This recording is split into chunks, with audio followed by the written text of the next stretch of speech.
Hello and welcome, my name is Boneless and today I'm gonna show you a really fun and potentially strong build on Dazzle.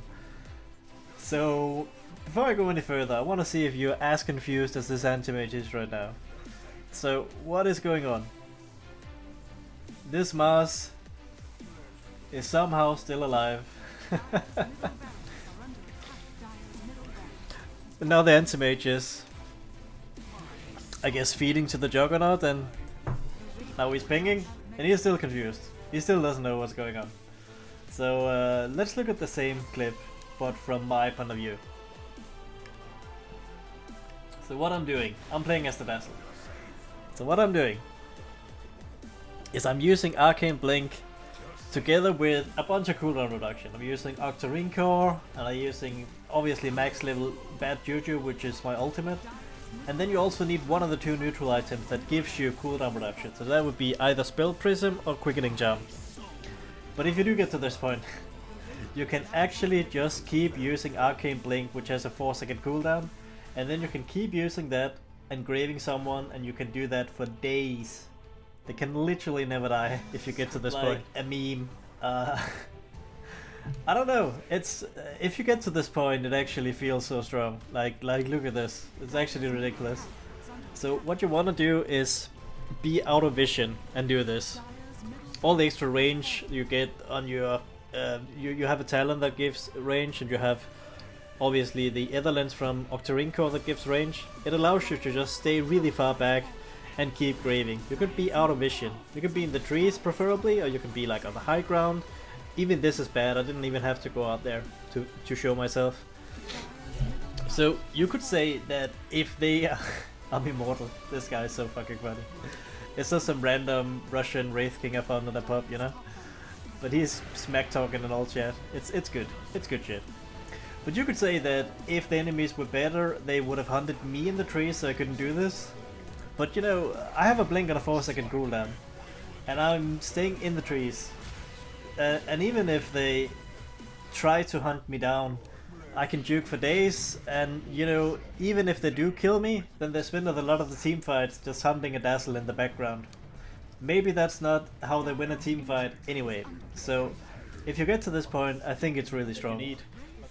There's like a 40% chance you'll get Spell Prism, a 40% chance that you'll get the Quickening Charm. And you're not always gonna get to this point, obviously. So you'll get them in more than half of the games. But combined with the fact that sometimes the game just doesn't last this long, then I think it was like 1 in 4 games I played, maybe 1 in 5 games I played, that I actually got to this point. So it's not that I would go for on a Dazzle anyway. So I'm gonna get back to the items, but right now I want to show you some good things and some bad things in this clip. So first of all, positioning is very important. Even this poison touch where I go a little bit too much forward, it's questionable. But you know, I'm pretty farmed and I can stay on the high ground. Now this is better. Stay on the high ground, out of vision, as much as possible. And then you'll see I do some good things, and I do some pretty reportable things. Like this. I'm sure everyone saw it, but just in case you didn't, I think I'll slow it again and just a little bit. So what I wanted to do, obviously I wanted to blink grave the PA, but because they were clumped up together, I accidentally hit the punch. So when they're clumped up together, obviously you do wanna click grave on the little icon on the top of the screen. I think some people do this every time. I find that when I have to use blink grave, it's sometimes easier to hit people like on their actually heroes. But when they're clumped up like this, there's no excuse. I definitely should have clicked on the top. So instead I end up graving this Pudge, which has 3,500 HP and an active BKB, by the way. So. But you know, because of all the cooldown reduction, and I did manage to get some heals in after I realized I fucked up. So I got some heals in on the PA, and then because of all the cooldown reduction, I could heal PA, I could grave PA one more time.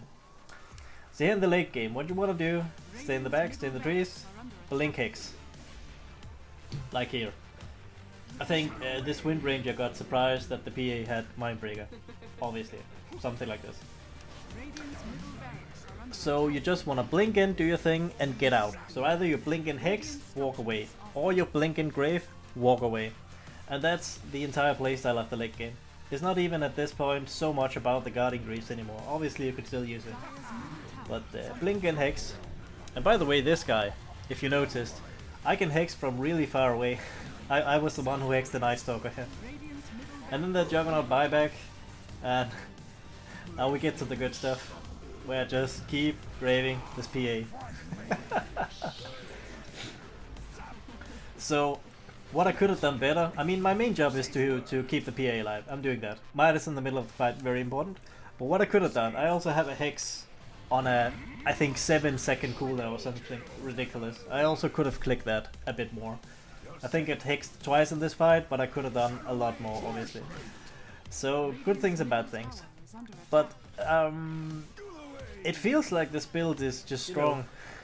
In the beginning of the game, I do favor Midas. I'm sure some people will disagree, but I think it's good. Alternatively, you can get a Necrobook as your first item, or you can get a Meteor Hammer as your first item.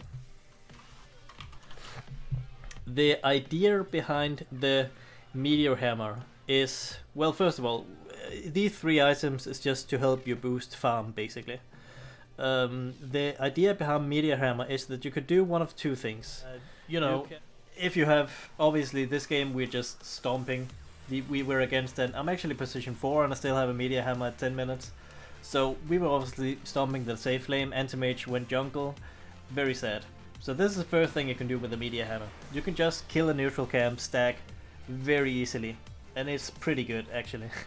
So that's one thing, one way to use a Meteor Hammer. Otherwise you can pressure towers, obviously. So when you pressure towers with a Meteor Hammer on Dazzle, there's like 2 directions you can go in. If you're stomping like this, you just go to all the tier 1 towers and kill them with Meteor Hammer. If it's a bit harder game, then the thing is you can just always stay in the off lane, never leave the off lane, and just stay in the trees, Meteor Hammer the waves, and Meteor Hammer the tier 2 tower. Just be very annoying. This way you're just gonna get a lot of space for your carry to farm in, because you're gonna take the quote-unquote hard farm, and you're gonna, I mean, even if they get you, it's like a split pushing Shadow Shaman. Even if they kill you, it's sometimes still okay. But in this game, we are just completely destroying. You see, I'm already pinging the tier 2 tower because I just want to keep pushing towers. And believe it or not, in this game, I'm also really trying to to get as much building damage as possible, just for the fun of it. But I have 12,000 building damage, and this is all from Meteor Hammer. So anyway, this is just all a really roundabout way of saying that Meteor Hammer is a thing you should consider on Dazzle as your first item. Anyway, so the last item you could consider is Necrobook. Just like with Midas and Meteor Hammer, I think this should be, if this is your direction, this should be the first item you go for, because it falls off really, the Necrobook. It's better the earlier you can get it. So Necrobook is a bit hard to get on a position 4 or 5. I mean, it's doable. Obviously, it's just gonna take a bit longer. If you're playing a core Dazzle, it's a lot easier to get Necrobook in a timing where it really... So I would get something like stick, boots, and then I will... Actually, you don't even have to upgrade your wand. That's even wrong. I would get stick, a couple of branches, some tangos, and then I'll get boots, and then I'll get right into the Midas, usually. And then afterwards, I would just go straight in for Guardian Greaves. And then you have, I think, if either way, it's still good to just have either lens, Blink Dagger on Dazzle. Like, it's never bad to get these items anyway. So it's gonna look something like this, and then I think the correct choice is probably to pick up a Hex at this point, before you go into the Octarine and Arcane Blink. But you know, if you want to go full YOLO, you don't have to. You just go for your thing. But the correct choice is probably to go Hex here, and then after Hex, then you upgrade this to an Octarine core, and you upgrade this to an Arcane Blink, and then you have all you need to go for the Permagrave. Other items to consider, I mean, something like Lincoln's is incredibly funny. Like Lincoln's has, let's see how much cooldown reduction we have here. Lincoln's is 3.69 cooldown. So this is good for when you're juking in the trees, but it's actually also good for when you are, you know, pushing high ground. It's actually a pushing item because you can keep putting Lincolns on your carry like every 3.69 seconds. And also, the same with like Lotus Orb, right? Lotus Orb is usually 15 seconds, but when you put it on your hero, it's gonna be 4.6 seconds. And applying Lotus Orb is actually it lasts for 6 seconds, right? So you can actually have Lotus Orb on 2 different heroes. You are a Storm Spirit or something like this, or a Night Stalker, and you're trying to hunt this Dazzle in the trees, but Dazzle has Flicker. And Flicker, with the items I usually go for, with Octarine and stuff like this, Flicker has 1.5 second cooldown. So they're trying to kill you, and you just keep doing this. They're actually gonna miss so many attacks. And you dispel stuff, you dispel like silence, you dispel a lot of things with Flicker. This Legion Commander with 460 damage from duel, 29 minutes into the game, by the way. So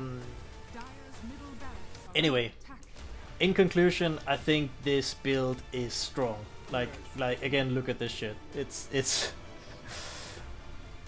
actually ridiculous. But it's not very often you're gonna get to this point. I mean, I got to this point like 1/4 of the games I played, but I was also like on a Smurf, and maybe this is gonna be a bit harder to get to this point in Immortal games and whatnot. But I don't know. I think it feels strong, and even if you don't get to this point where you can Permagrave, I think the build itself is just good. So I hear a lot of people saying